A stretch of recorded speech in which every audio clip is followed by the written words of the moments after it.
একটা চমৎকার কথা বলি, গত 16 ডিসেম্বর আমরা দুই বন্ধুর মাহফিল হয়েছে কাছাকাছি, বোধহয় 2-2.5 কিলোমিটার। হ্যাঁ, আমি যাওয়ার আগে বন্ধুকে আমার মাহফিলে গাড়ি ঢুকাইয়া দিছি। ওরা কয় হুজুর না, একটু ওয়াজ করে যাবেন। পরে পরিচয় পায়, বুঝেন না, সুন্নিয়তের জন্য তো প্রাণ মানুষ। পরে তাকে ওইরা লোকেশন দিল যে হুজুর আপনার মাহফিলটা হচ্ছে এতটুক দূরে, আমার অঞ্চলে গৌরীপুরে। আসলে তো রাস্তা হয়েছে বেড়েছে কলবে কলবে মিলতো, এটাই রাস্তা। পাগলায় তিতা মিঠা বুঝে না, পাগলারে জিলাপি দিও না। বলো, পাগলে তিতা মিঠা বুঝে না, পাগলারে জিলাপি। জিলাপি তো নাই, আছে কি আছে চাচা? তাবারুক আছে, তাবারুক। মারহাবা বলে আরো জোরে।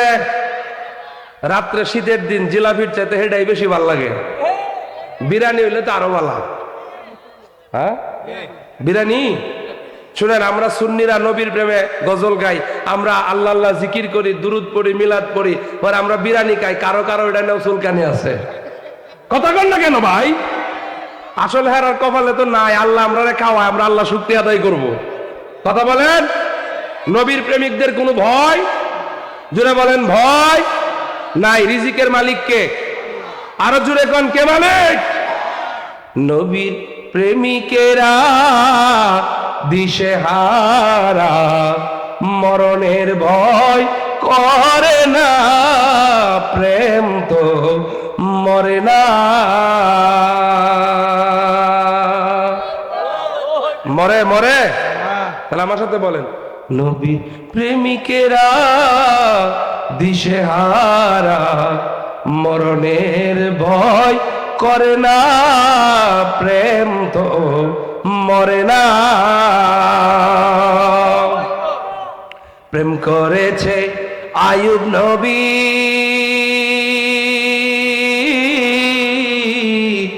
যার প্রেমেতে রহিমা বিবি গো।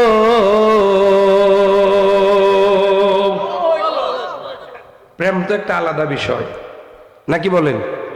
সময় কম, আমি হয়তো 12টা পর্যন্ত আলোচনা করবো, এই জন্য এত গজল পুরাগুলা গাচ্ছি না, একটু একটু আপনাদেরকে গাচ্ছি, কারণ আমার যুবক ভাইগুলারা তো প্রেমিক।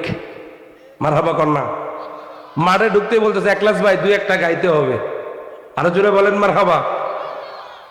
বন্ধুরে আমার, গভীর মনোযোগ, আমার প্রিয় সুধী মণ্ডলী ভাইয়েরা, এমনটা হয়ে যেতে পারে আজকের মাহফিল আমার জীবনের শেষ মাহফিল।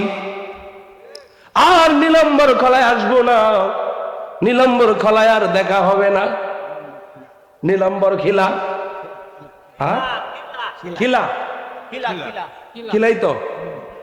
আচ্ছা, আমরা বুঝলে হয়েছে নাকি বলেন? ওই ওয়াল আর ইকুয়াল, আমরা সবাই সমান। আমার বাসা হচ্ছে গৌরীপুর, আর এটা হচ্ছে কেন্দুয়া। তা আমরা তো এক জায়গারই মানুষ। Once upon at a time, it is the part of great Mymensingh, greatest Mymensingh.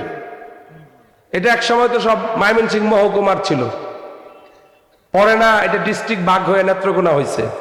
কথা বলেন না কেন? তাহলে আমরা সবাই এক। এই যুবক ভাইয়েরা, তাহলে আমায় চেয়ে দেখ, অন্যদিকে না, অন্যদিকে তাকানো যাবে না।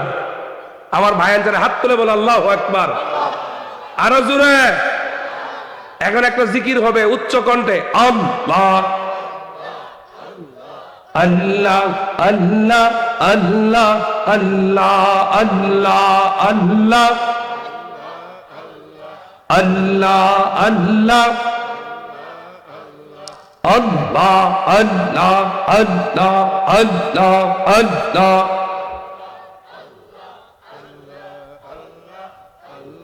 আল্লাহু আকবার। আরো জোরে বলেন আল্লাহু আকবার। এখন আসুন গভীর মনোযোগ। আমি বলতেছিলাম আল্লাহর কাছে সাহায্য চাইতে হবে ধৈর্য ধারণ করে, সবুর ইখতিয়ার করে, ঠিক না? নিশ্চয় আল্লাহ সবুরকারীদেরকে পছন্দ করে। মারহাবা, জোরে বলেন। বন্ধু, রব্বুল আলামিন কোরআনুল কারীমের আরেক জায়গায় বলেন, ওয়াল আসর ইন্নাল ইনসানা লাফি খুসর ইল্লা ইল্লাল্লাযীনা আমানু ওয়া আমিলুস সালিহাতি ওয়া তাওয়াসাউ বিল হক ওয়া তাওয়াসাউ বিস সাবর। জোরে বলেন আল্লাহু আকবার। আল্লাহ বলেন সময়ের কসম। কিসের কসম? হ্যাঁ যুবক, জোরে বলো কিসের কসম? কারণ সময় হলো মানুষের জীবনে সবচেয়ে গুরুত্বপূর্ণ। এই যে পিছনে, এই যে মাথার মধ্যে কি লাগাইছো ছোট ভাই, তুমি এখন কম বয়স আছো, ওয়াজটা এখানেই শুরু। 2 বছর পরে তো আর এই বয়সটা থাকবে? কথা বলেন, থাকবে? টাইম ইজ টাইম, সময় সময় এটা চলে যায়। গভীর মনোযোগ। তাহলে সময়ের কাজটা সময় করা লাগবে।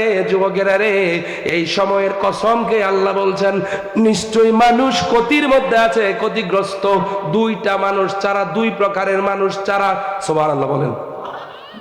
মাবুদ 2 প্রকারের মানুষ কারা? আল্লাহ বলেন ইল্লাল্লাযীনা আমানু ওয়া আমিলুস সালিহাতি ওয়া তাওয়াসাউ বিল হক ওয়া তাওয়াসাউ বিস সাবর। জোরে বলেন আল্লাহু আকবার। এক শ্রেণীর মানুষ হলো যারা ঈমান আনয়ন করেছে এবং নেক কাজ করে। এই হলো মানুষের 2টা গুণ। এই 2 গুণওয়ালা মানুষ ক্ষতিগ্রস্ত নয়। সুবহানাল্লাহ, জোরে বলেন। তাহলে প্রথম শর্ত কি? ঈমান। জোরে বলেন প্রথম শর্ত কি? আরো জোরে বলেন প্রথম শর্ত কি? ঈমান। পরেরটা কি? নেকামল। জোরে বলেন। তারপরে আরো গুণ আছে এই মানুষগুলা। এই যে মানুষের মধ্যে বিশৃঙ্খলা লাগাবে না, তারা ঝগড়া লাগাবে না, তারা মানুষকে সত্যের পথে আহ্বান করবে ধৈর্য সহকারে, হিকমাতের সহিত। সুবহানাল্লাহ, জোরে বলেন। এখন আসেন বন্ধুগণ আমার, আমি যেটা বলতেছিলাম, তাহলে আমাদের সময় তো চলে যাবে। একদিন আমি কোথায় চলে যাব? কবরে। কথা বলেন, কোথায়? কবরে যাবেন না এমন কেউ আছেন? থাকলে হাত তোলেন। তাহলে আমাদের মৃত্যু আছে। জোরে বলেন আমাদের মৃত্যু। পড়েছি কত জানাজার নামাজ, দিয়েছি কত দাফন, জানি না কোন বাজারে তৈরি আমার কাফন। পড়েছি কত জানাজার নামাজ, দিয়েছি কত দাফন। হতে পারে আজকের মাহফিল আমি একলাসউদ্দিন নূরীর জীবনের শেষ মাহফিল। ইমাম হুসাইন কাঁদে, পিঠের উপরে। নবীজি সোজা হবেন। আল্লাহ বললেন, হে রাসূল, আপনি যদি এখন সোজা হন, আমার ইমাম হুসাইন তো পরে ব্যথা পাবে। আল্লাহু আকবার কয় না? হে রাসূল, আপনি নামাজ দীর্ঘায়িত করুন, ইমাম হুসাইন আনন্দ করতেছে, এটা আমি আল্লাহ দেখতেছি। তিনি তো সেই ইমাম হুসাইন। সুবহানাল্লাহ, জোরে বলেন। ইমাম হুসাইন কারবালার জমিনে রক্তাক্ত অবস্থায় নানান ধরনের পরীক্ষার মধ্যে তিনি পড়ে গেলেন। ইমাম হুসাইন সঙ্গীদের নিয়ে, সাথীদের নিয়ে তাবু করেছে। তাবুর মধ্যে পানি বন্ধ করে দেওয়া হলো, পানি নাই। এখন আপনারা বলেন, পানি ছাড়া মানুষ কয়দিন থাকতে পারে? 3 দিন হয়ে গেল, পানি নাই ইমাম হুসাইনের শিবিরে। ইমাম হুসাইন পানির জন্য বেকায়দায় পড়ে গেলেন। ফোরাতের পাটটা বেষ্টনী দিয়ে ফেললো বেঈমান ইয়াজিদ বাহিনী। ছোট্ট সন্তান আলী আসগর, ইমাম হুসাইনের স্ত্রী, ছোট্ট সন্তানকে বুকের দুধ দিতে পারতেছে না। 6 মাস বয়স, বুকের দুধ শুকিয়ে গেছে। যেহেতু মহিলার নিজের খাবার নাই, এতদিন মহিলা করত কি, নিজের ঠোঁটগুলা দিয়ে সন্তানের ঠোঁটটা ভিজাইয়া দিত। 3 দিন হয়ে গেল, এখন আর ঠোঁট ভিজানো সম্ভব না, ঠোঁটগুলা কালো হয়ে যাচ্ছে। 6 মাসের সন্তান আলী আসগর এবার জিহ্বাটা বের করে দিয়েছে। ওই মহিলা এসে কয়, স্বামী গো, ও প্রাণের স্বামী, আপনার সন্তান আর মনে হয় বাঁচানো যাবে না। স্বামী গো, আমাদের জন্য নয়, এই 6 মাসের বাচ্চা আলী আসগরের জন্য হলেও একটু পানির ব্যবস্থা করেন। ইমাম হুসাইন বললেন, আমি কেমনে যাব? ওরা তো পানি দিবে না, ওরা তো আমাকে মানে না, ওরা সম্মান করে না। মহিলা বলল, স্বামী গো, সম্মানের কথা চিন্তা না করে নিজের সন্তানের জীবন বাঁচানোর কথা চিন্তা করেন। একবার যান না, আপনি গিয়ে বলেন না, একটু পানি তো দিতেও পারে। সুবহানাল্লাহ, জুড়ে বলেন। ইমাম হোসাইন ছোট্ট ছেলেটাকে নিয়ে ঘোড়ার মধ্যে চড়ে ফোরাতের পাড়ে গেলেন। গিয়ে বললেন, এজিদ বাহিনী, একটু পানি দাও, পানি দাও, আমার ছোট্ট সন্তানের জীবনটা বাঁচায়। আমাদের পানি লাগবে না, আমার আলী আসগরকে একটু পানি দাও, আমার সন্তানের জন্য আমি চাচ্ছি। বেঈমান এজিদ বাহিনী বলল, ঠিক আছে, ওয়াইট করেন, পানি দিব। পানি না দি তীরটা তাক করে ছোট্ট আলী আসগরের বুক বরাবর মেরে দিল। তাদের লক্ষ্য আলী আসগর নয়, লক্ষ্য ছিল ইমাম হুসাইন। কিন্তু নিষ্ঠুর তীর ইমাম হুসাইনের বুকে না লেগে 6 মাসের আলী আসগরের কলিজার ভিতরে ঢুকে গেছে। হঠাৎ করে দেখে রক্তের গরম লাগতেছে, রক্তের একটা উষ্ণতা আছে না। ইমাম হুসাইন তাকায়া দেখে রক্ত বের হচ্ছে তার কলিজার টুকরা সন্তানের বুক দিয়ে। তীরটা এপিস দিয়ে ঢুকে ওপিট দিয়ে বের হয়েছে। কলিজাটা তীরের মাথার মধ্যে বেজে গেছে। ছোট্ট ছেলে, 6 মাসের ছেলে, একটা চিৎকার মারছে। 6 মাসের বাচ্চা তো আর কথা বলতে পারে না। ইমাম হুসাইন সন্তান, বাবা বাবা সন্তানের কথা বুঝে। ইমাম হুসাইন চিৎকার মেরে কয়, এজিদ বাহিনী মারলে রে, আমার কলিজারে মারলে। কি অন্যায় আমার সন্তান করেছে। একটু পানি চেয়েছিলাম, একটু পানি দিলি না, তীর মারলি। আমার নানার উসিলায় পানি হলো, আমার নানার উসিলায় দুনিয়াটা সৃষ্টি হলো, আর নানার পরিবার পানি পাইল না। পানির জন্য আমার সন্তান তীর খাইলো। এজিদের দল, তোদের বুকে কি দয়া মায়া নাই? তোদের হৃদয়ে কি মায়া নাই? তোদের ঘরেও তো ছোট সন্তান আছে। তোরা কেমনে পারলি আমার সন্তানকে তীর মেরে দুনিয়া থেকে বিদায় করতে?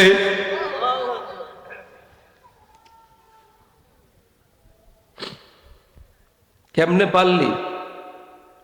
কে শুনে কার কান্না? নিষ্ঠুর এজিদ বাহিনী কথা বলে না, তীর মেরেছে। আপনারা বলেন, বাবার কোলে যদি সন্তান মারা যায়, এটা কত কষ্টের হয়, কত দুঃখের হয়। আবার যদি আরেকজনে মারে, তাহলে অবস্থা কি হয়? ইমাম হুসাইন কাঁদতেছে, 2 চোখ বেয়ে পানি আসতেছে। সন্তান আর একবার বাবার দিকে তাকায় একটা মুস্কি হাসির মতো মারছে। সুবহানাল্লাহ বলেন। ঐতিহাসিকেরা বলেছেন, এই হাসি দ্বারা তার তো আর জবান ছুটছে না, সে বোঝাতে চেয়েছে, বাবা কেঁদো না, দেখা হবে জান্নাতে। যার চলে যায় সেই বুঝে হায়, চলে যাওয়ার কি যন্ত্রণা।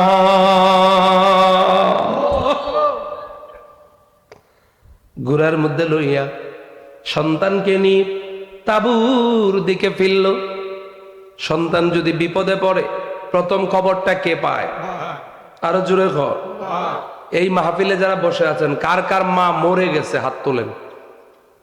অনেকের মা নাই। বাবা কার মারা গেছে তারাও হাত তোলেন। যাদের বাবা নাই, মারা গেছে, অনেক মানুষ বাবা মা হারা। এবার ছোট্ট ছেলেটাকে নিয়ে তাঁবুর সামনে গেল। আলী আসগরের মা ডেকে বলছে, স্বামী গো স্বামী, বুঝেছি আমার সন্তান বুঝি পানি পান করে তৃপ্ত হয়ে গেছে, আমার সন্তান বুঝি ঘুমিয়ে পড়েছে, আমার সন্তান 3টা দিন ধরে তৃষ্ণার্ত ছিল, ইমাম হোসেন ডাক দেখো আলী আসগরের মা,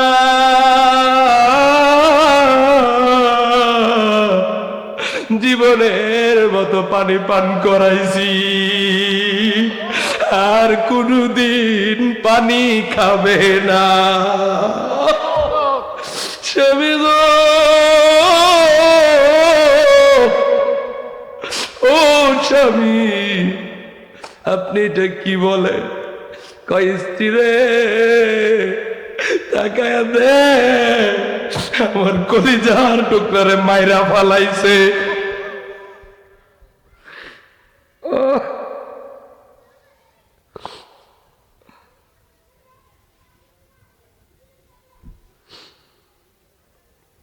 তাকায়া দেখ, আমার সন্তান আলী আসগর আর বেঁচে নাই। পাগলিনী মা তাবু থেকে বের হয়ে দেখে তার সন্তানের শরীরটা লাল, রক্তে লাল হয়ে গেছে। রক্তে লালে লাল হইল কারবালার ময়দান, বলো রক্তে লালে লাল হইল, নবীর নাতিন শহীদ হলো কারবালার ময়দান। আল্লাহু আকবার বলেন। পাগলিনী মা আলী আসগরকে দেখে নিজেকে আর ধরে রাখতে পারে না। আলী আসগর,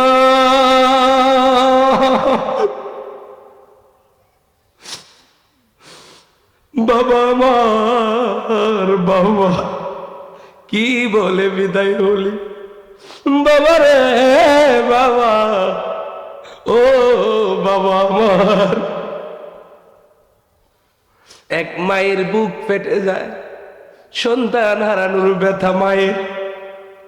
যে মা 10 মাস 10 দিন গর্ভে রেখেছে, এই মায়ের চোখের সামনে যদি সন্তানের লাশ যায়, আবার সেই লাশটা যদি রক্তাক্ত হয়, বলেন মায়ের কষ্ট কম না বেশি? লাশ রিসিভ করলো তার আরেক চাচাতো ভাই আবুল কাশেম। সে কয়, চাচা, আমার এই ছোট্ট ভাইটাকে যারা ছাড়লো না, আপনি কি মনে করেন আমরা আরো তাবুতে বসে থাকলে কোনো লাভ আছে?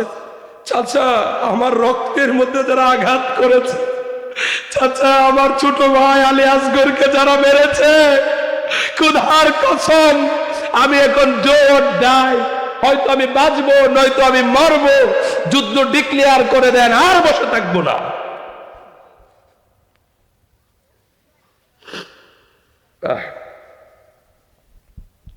তিনি যুদ্ধের পোশাক পরে বের হয়ে গেলেন, যুদ্ধ করবে।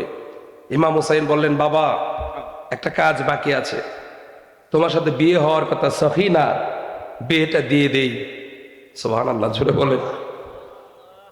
কাসেম ডেকে বলে, চাচা, রক্তের ঘ্রাণ আমার শরীরে, আমার ভাইকে যারা মারলো, চাচা গো, চাচা, ভাইয়ের হত্যার বদলা আগে নিব। ইমাম হোসেন কয়, না, আমরা বদলা নিতে গিয়ে সবাই শহীদ হব, এটা আমার নানার ফাইসালা। বিয়েটা পড়ায় দেই। বিয়েটা পড়ায়া দিলে ছোট্ট করে বলছি, সকিনা ডাক দেখো, স্বামী গো, একটু আসুন, আপনার সেবা করে দে। কই, স্ত্রী রে, আর মায়া লাগাইস না, জিহাদের ময়দান আমার জন্য উপযুক্ত জায়গা। যুদ্ধের পোশাক পরেছে, এবার স্ত্রী পোশাকটা ছিঁড়ে গেছে। কাশেম রেগে গেল, হাউ ডেয়ার ইউ, স্ত্রী রে, তোমার এত বড় সাহস, তুমি আমাকে কোথায় সাজায়া দিবা? কারণ স্বামী ভালো কাজে গেলে স্ত্রী সহায়তা করে, আর তুমি আমাকে সহযোগিতা না করে আমাকে তুমি কাপড় ছিঁড়ে দিলা। সখিনা ডাক দেখ, স্বামী গো,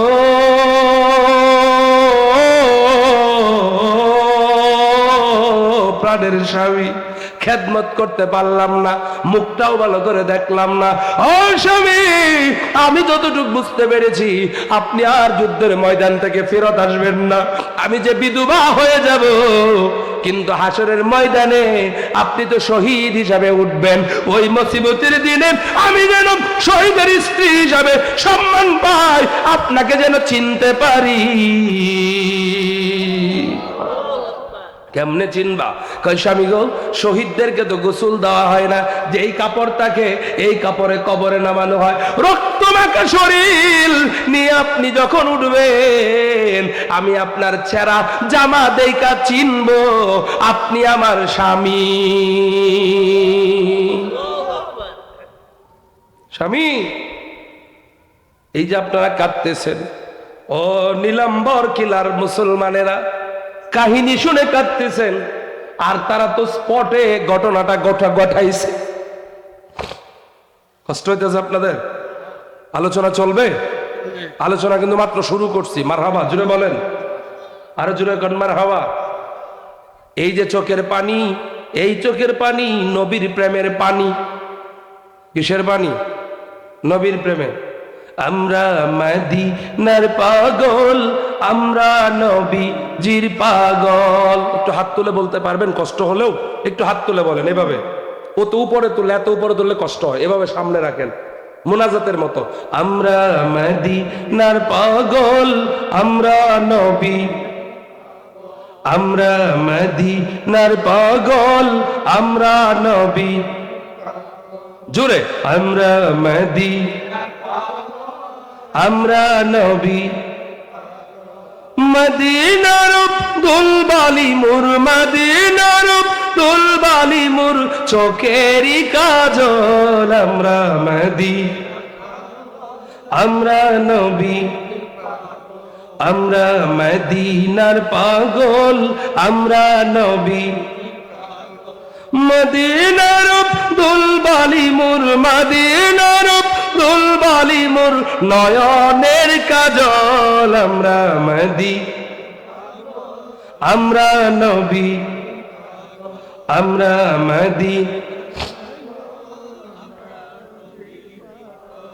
আমার জিকির নবী নবী, দুই চোখে মদিনার ছবি।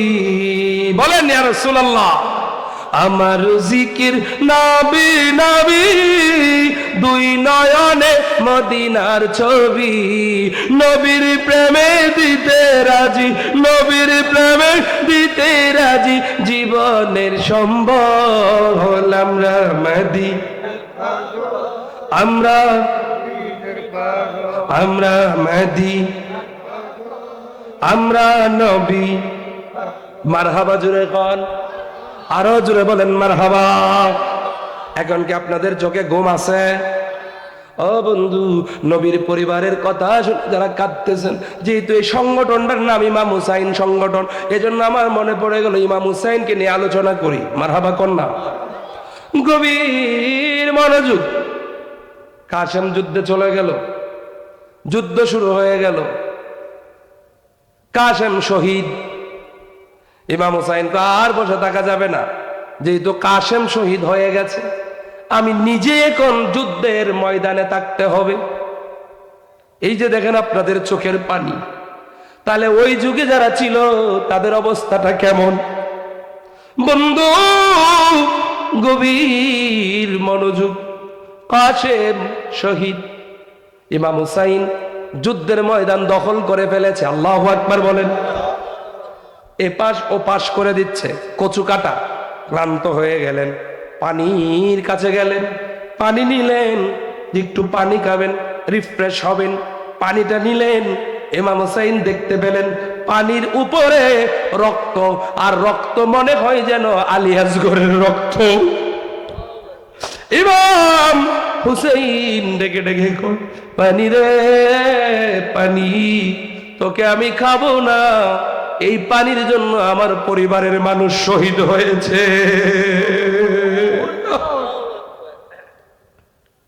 বন্ধু, ও আমার বাবাজিরা রে, এখানে আরেকটা ঘটনা এসে গেছে। ও বন্ধু, সম্মানিত ভাইয়েরা আমার,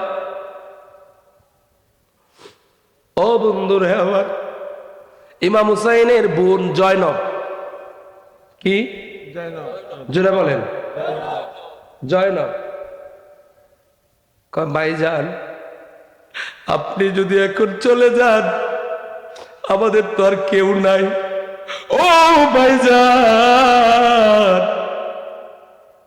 আপনি যদি শহীদ হয়ে যান আমাদের কে দেখবে? ভাই বোনের একটা পরম বিদায়, ভাই বোনকে জড়ায়া ধরছে। এটা যুদ্ধে যাওয়ার আগের সময়টা, একটু পিছনের কথাটা টেনে আনছি। বোন ভাইয়ের একটা মুহূর্ত, ভাই কয় আয় বোন আমার জয়নব জীবনের শেষ আদরটুকু করি।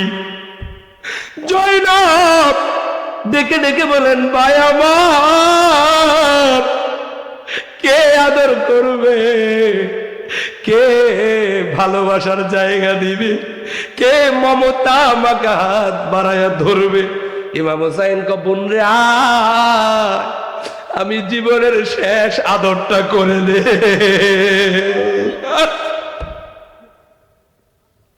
নীলাম্বর কিলার বাবারা কান্দো কান্দো।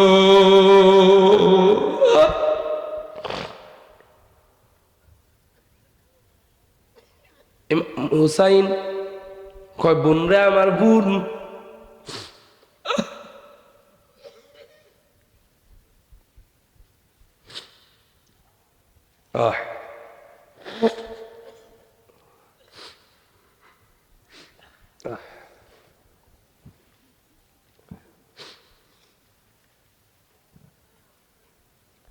বোন আমার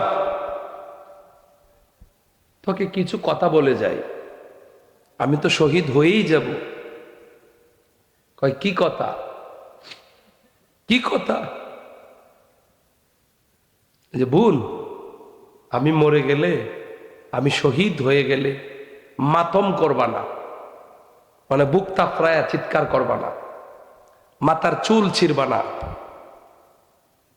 আরেকটা কথা বোন আমার, আমি যখন শহীদ হয়ে যাব আমাকে হত্যার অপরাধে কারো নামে দুনিয়ার কোন রাজা বাদশার কাছে বিচার দিবা না। বোন কে আমাদের বিচার করবে? আমরা তো দুনিয়ার কারো বিচার চাই না। তবে যদি হায়াতে বাঁচো, যদি হায়াত পাও, রাসূলুল্লাহ সাল্লাল্লাহু আলাইহি ওয়াসাল্লামের রওজায়ে আনোয়ারের পাশে গিয়ে বিচার দিবা। আমার নানারে কইবা, নানা গো নানা, ও নানা তোমার নাতিনরা, তোমার নাতি কারবালায় শহীদ হয়েছে। কি কথা, কি হৃদয় বিদারক ঘটনা। ভাই বোন সেপারেট হলো, যুদ্ধ শুরু হলো। ওই যুদ্ধ থেকে আবার যে ঘটনাটা ঘটল, তিনি যুদ্ধ বিজয়ের দ্বার প্রান্তে, যেখানে আমি রাখছিলাম, উনি কি পান করতে চাইলেন? পানি। জুড়ে বলেন কি? পানি। পানির মধ্যে ওনার চোখে ভাসলো রক্ত। ওনার ছোট্ট সন্তান ডাকতেছে, বাবা পানি দাও। ওনার সঙ্গী সাথীরা বলছে পানি দাও। আসলে তো বলছেন, এটা একটা সাউন্ড। ইমাম হুসাইন ক্লান্ত হয়ে গেলেন। সীমা ইমাম হুসাইনের বুকের উপর উঠে বসছে। যে ইমাম হুসাইনের গলা বুকে আমার নবী রাহমাতাল লিল আলামিন কতবার চুমু দিয়েছে। নূরের নবীর ঠোঁট মুবারক ইমাম হুসাইনের গালে লেগেছে, ঠোঁটে লেগেছে, গলায় লেগেছে, বুকে লেগেছে। এই বুকের মধ্যে সীমার উঠে বসেছে। ছুরিটা লাগাইয়া দিছে। ইমাম হুসাইন কয়, সীমার যতবার চেষ্টা কর, আমার একটি পশম কাটবে না, কষ্ট দিস না। এই গলায় আমার নানা চুমু খেয়েছে। শেষে তিনি বললেন, সীমা, ও সীমা, গলায় যতই ছুরি চালাও আমার গলা তো কাটবে না, আমার পেছন দিক থেকে ছুরি লাগাও। পেছন দিক থেকে ছুরি লাগালো। ধীরে ধীরে চালাও সীমার ছুরি আমারই গলা। জয়নাল আবদিনের কান্না শুনতে দাও না গো আমার।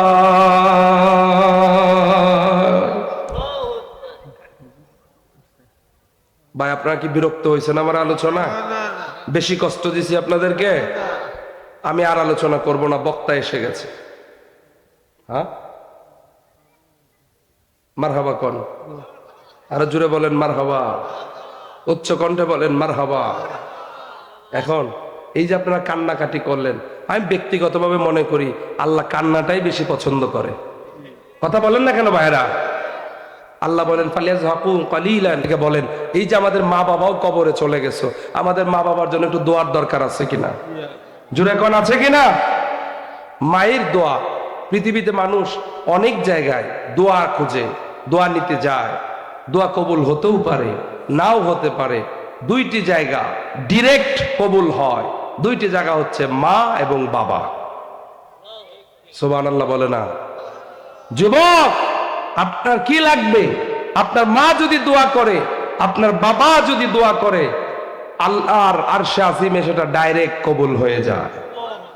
তাহলে মা বাবার জন্য দোয়া চাই কি চাই না? কোন দোয়া পড়তে হবে? রব্বিল হামহুমা কামা রব্বায়ানি সগীরা, রব্বিল হামহুমা কামা রব্বায়ানি সগীরা। এটা হচ্ছে মরে গেলে এই দোয়া। আমার বাবা মরে গেছে, আমি বাবা হারা মানুষ, ছোটবেলায় বাবা হারাইছি। বিশ্বাস করেন, এখন এরকম মুরব্বী দেখলে আমার মনে হয়, আহারে আমার বাবা যদি থাকতো তাহলে আমার বাবাও তো আমার জন্য দোয়া করত। আমার আব্বা নাই, এখন আলহামদুলিল্লাহ কত কিছু আল্লাহ পাক দিচ্ছেন, বাবার জন্য তো একটা টাকা খরচ করতে পারলাম না। কথা বলেন না কেন ভাই? যুবক, এখন আপনার বাবা আছে, আপনি খেয়াল করতেছেন না। একদিন আপনি সব বুঝবেন, কিন্তু তখন তো বাবা কবরে চলে যাবে, তখন বুঝে তো আর লাভ হবে না। আমি যুবকদের বলি, এই যে আমরা সবাই মায়ের হাতে টাকা পয়সা দেই, খুব খেয়াল করবেন, কিন্তু বাবাকে কিন্তু আমরা ওইভাবে খেয়াল করি না। বাবারা যখন বুড়া হয়ে যায়, মুরব্বী হয়ে যায়, তাদেরও হাত খরচের দরকার পড়ে। কথা বলেন? দেখা গেল 50 কাঠা 70 কাঠা জমি আছে, কিন্তু বাবা তো আর জমি বিক্রি করতে পারে না। আপনি মাসে চাকরি করে মনে করেন বাবারে তো টাকা দিছি, জমি রেন রাখতেছে, এই রাখ, আপনি কিছু টাকা আলাদা করে দিবেন, যে আব্বু এই 500 টাকা তুমি এই মাসে ছাটা খাইও। দেখবেন নোট টাকাটা পায় আপনার বাবা বলবে, পুত্রে আমি টিয়া দিয়ে কি করবো? এই যে মুস্কি হাসিটা দিবে, আর বাবা বলবে, বাবা এতদিন আমি ছিলাম তোর বাবা, এখন তুই হয়ে গেলি আমার বাবা। বাবা যখন হেসে দিবে, আল্লাহর আরশটা খুশি হয়ে যাবে। বাবাকে ভালোবাসুন, মাকে ভালোবাসুন। মনে রাখবেন, মা বাবার পায়ের, মা বাবা যদি খুশি হয় আল্লাহ খুশি হবে। আর নবীজি বলছে মায়ের পায়ের নিচে জান্নাত। কার পায়ের নিচে জান্নাত? জোরে বলেন, কার পায়ের নিচে জান্নাত? মায়ের। একটা উদাহরণ দিলে ক্লিয়ার হবে। এই যে আমি বলছি ইন্নাল্লাযীনা আমানু ওয়া আমিলুস সলিহাতি লাহুম জান্নাতুন তাজরি মিন তাহতিহাল আনহার যালিকাল ফাওজুল কাবীর। যারা ঈমান এনেছে, নেক কাজ করেছে, তাদের জন্য সুশোভিত জান্নাত রয়েছে, যে জান্নাতের নিচ দিয়ে নহরসমূহ প্রবাহিত। এটা হচ্ছে তাদের জন্য একেবারে বিগ অপরচুনিটি অথবা বিগ গিফট। এটা হচ্ছে অনেক বড় মাপের দয়া আল্লাহ পাকের। এখন সেই জান্নাতের একটা জানালা, একটা দরজা কেনার ক্ষমতা পৃথিবীর কারো নাই। বলেন আছে? সারা পৃথিবীটা বিক্রি করলে দরজা কেনার টাকা হবে না। অথচ আমার নবীজি বলছেন সেই জান্নাতটাই হলো মায়ের পায়ের নিচে। তাহলে জান্নাতের দরজার দাম যদি এত বেশি হয়, তাহলে জান্নাতের দাম কত? আর জান্নাতের দাম যদি এত বেশি হয়, জান্নাত কার পায়ের নিচে? জুড়ে বলেন। মায়ের, তাহলে মায়ের পা দুইটার দাম কত? এই বাবা কয় না কয় না কয় না। মার পার দিকে যদি তাকায়া বাড়ি থেকে বের হও, মাকে একটু হাসায়া। আমাদের কিছু অভ্যাস চেষ্টা করলেই হয়। আমরা আমাদের সন্তানদের জন্য বিস্কিট নেই, যার যেমন সামর্থ্য, খেজুর নেই, একটা বিস্কিট মার জন্য হাতে করে নিলেই কিন্তু হয়। বলেন না কেন? এই যে মা যে খুশিটা হবে, এই খুশি আপনি কোথায় পাবেন? এই খুশি আর পাওয়া যাবে? যাবে না। মনে রাখবেন, মা বাবা বেঁচে থাকলে হচ্ছে তাদের জন্য খেদমত, বরণ পোষণ, চিকিৎসা। দুঃখজনক হলেও খারাপ লাগে, এখন কিছু সন্তান দেখবেন মায়ের দোয়া নেওয়া বাদ দেয়া শাশুড়ির দোয়া নেওয়া শুরু করছে। বলেন না কেন কথা? দেখবেন শাশুড়ি হসপিটালে 7 দিন, বেচারা 7 দিনই আছে, চাকরির ছুটিও নেই। আমার মার ক্ষেত্রে আমি তো ছুটি টুটি পাই না, কোন দিন যাই, আছে না নাই? মনে রাখবা, এরকম 2 জন 3 জন শাশুড়ি না, যদি 1000 শাশুড়ি একসাথে দোয়া করতো, 1000-এর তো সুযোগ নাই, সর্বোচ্চ সুযোগ কয়জন? 4 জন। জুড়ে বলেন কয়জন? হ্যাঁ, ইউটিউবার ভাইয়ারা আবার এটা দিও না যে 1000 শাশুড়ি, এটা কাটতে দিও, তাহলে কিন্তু বেকায়দায় পড়ে যাব। নাকি বলেন আপনারা? একসাথে সর্বোচ্চ শাশুড়ি কয়জন হইতে পারে? 4 জন। ক্লিয়ার? দুই ভাই ক্লিয়ার আছে কথা? সারোবালা এটা একটু দেখে ছাড়তে হবে, আমার ভায়ানচারের বললাম। মারহাবা কোন?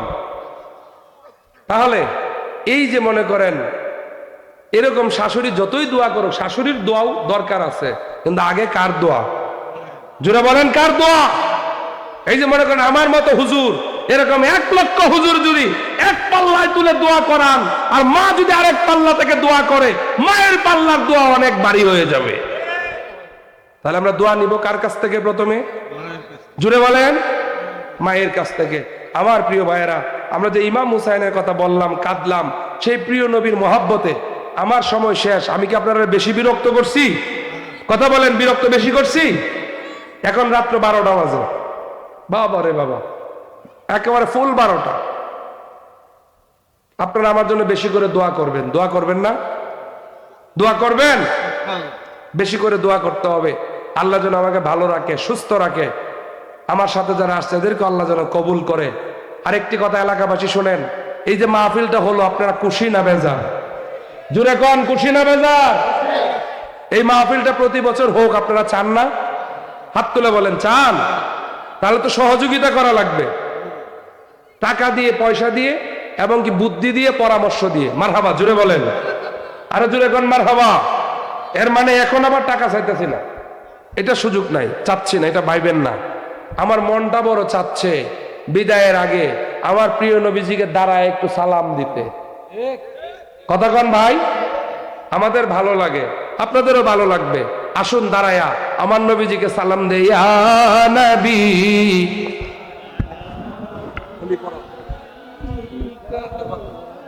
অন্তরে শুধুই মুখে নয়,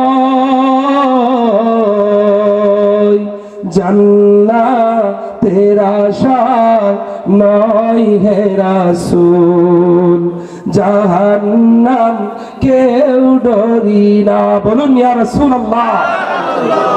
তোমার ওই নাম মুবারক শুধু কানেতে শুনিলাম, দু চোখে দেখলাম না। আমার এই আর যে যদি শুনে থাকো, আর দূরে আমায় রেখো না। একবার বারবার দেখা দাও না। হে রাসূল, তোমায় ভালোবাসি অন্তরে শুধু মুখে নয়, জান্নাতের আশায় নয় হে রাসূল, জাহান্নাম কেউ ডরি না।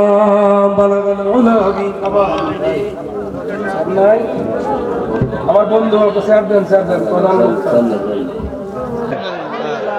রাত্র 12টা পার হয়ে গেছে, মানুষ তো যাই নাই, এখনো কানায় কানায় তো এখন পরিপূর্ণ, আলহামদুলিল্লাহ, জুড়ে বলেন না। রাত্র 12টার পরে আপনি মাহফিলগুলা খেয়াল করবেন, আজকের মাহফিলও খেয়াল করবেন, বিভিন্ন মাহফিল খেয়াল করবেন। আমি ভাবলাম দেশের বিভিন্ন জেলায় তো আল্লাহ পাক আমাকে ঘোরায়, কিন্তু নীলাম্বর কোলার মানুষ খুব সুন্দর মানুষ, খুব ভদ্র মানুষ, খুব নম্র মানুষ। তারা নবীর প্রেমিক, তারা আল্লাহ প্রেমিক, রসুল প্রেমিক। আমার দয়াল নবীর দিদার যেন সবার নসিব হয়, জুড়ে পড়েন আমিন। জানে একসাথে প্রায় দেখা হয়ে যায়, মারহাবা কোন। একটা চমৎকার কথা বলি, গত 16ই ডিসেম্বর আমরা দুই বন্ধুর মাহফিল হয়েছে কাছাকাছি, বোধ 2-2.5 কিলোমিটার। হ্যাঁ, আমি যাওয়ার আগে বন্ধুকে আমার মাহফিলে গাড়ি ঢুকাইয়া দিছি। ওরা কয় হুজুর না, একটু ওয়াজ করে যাবেন। পরে পরিচয় পায়, বুঝেন না, সুন্নিয়তের জন্য তো প্রাণ মানুষ ওনাকে, তো উনি তো ভাইরাল মানুষ, আমি আবার এত মিডিয়ায় নাই, আমার এই ভাই তো অনেক ভাইরাল। পরে তাকে ওইরা লোকেশন দিল যে হুজুর আপনার মাহফিলটা হচ্ছে এতটুক দূরে, আমার অঞ্চলে গৌরীপুরে। আসলে তো রাস্তা হয়েছে বেড়েছে কলবে কলবে মিল, তো এটাই রাস্তা। আমার প্রিয় ভাই চলে আসছে।